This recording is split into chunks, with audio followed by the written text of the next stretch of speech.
கிரகணம் என்று சொன்னால் பூமாதேவி இங்க வரைஞ்சிருக்காங்க. இந்த பொம்மை போட்டிருக்காங்க இல்லையா, இது பூமாதேவி. ஆதாரம் நமக்கு பூமி தானே.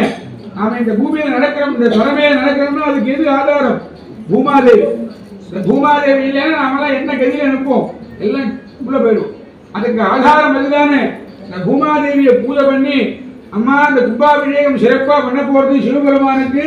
இந்த சிவபெருமான் கும்பாபிஷேகம் நல்ல முறையில் நடக்கணும், இந்த ஊர் சுபிக்ஷமாக இருக்கணும், இந்த ஊர்ல இருக்கக்கூடிய நவதானிய விவசாயங்கள்லாம் நிறைய அபிவிருத்தியாகணும், அதனால இந்த உலகமே நன்றாக இருக்கணும் அப்படின்னு இந்த பூமாதேவியை பூஜை பண்ணி இந்த பூமாதேவிட்டு இந்த உத்தரவு வாங்கி இந்த புனித மண் புற்று மண் எடுத்து இந்த மண்ணை நண்டு வேலை மண்ணு, காலமாக்குடைய குழம்பு மண்ணு, பசுமாக்குடைய கால் மண்ணு, யானையுடைய பாத மண்ணு, குதிரையினுடைய பாத மண்ணு, மலையிலே இருக்கக்கூடிய மலை மண்ணு, இது மாதிரி எல்லா விதமான மண்களும்